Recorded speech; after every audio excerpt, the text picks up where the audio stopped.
আসসালামু আলাইকুম বন্ধুরা, মহিফাল ব্রিজের আশেপাশে থেকে আপনাদেরকে হাসানের শেষাংশ শোনানোর চেষ্টা করলাম। আমাদের প্রতিটি মুসলমানের উপর দৈনিক 5 ওয়াক্ত নামাজ পড়া ফরজ। আশা করি আপনারা সবাই 5 ওয়াক্ত নামাজ আদায় করেন। ইনশাআল্লাহ আল্লাহ আমাদেরকে তৌফিক দান করুক। ইনশাআল্লাহ সবসময় যেন জামাতের সহিত দৈনিক 5 ওয়াক্ত নামাজ যেন আমাদের এটা নিয়মিত রুটিনের মধ্যে থাকে।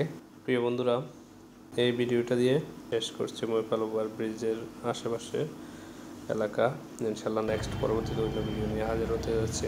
সেই পর্যন্ত সবাই ভালো থাকুন, সুস্থ থাকুন। এই কেমন আজকের মতো ভিডিও নিচ্ছি। আসসালামু আলাইকুম ওয়া রাহমাতুল্লাহি ওয়া বারাকাতুহু।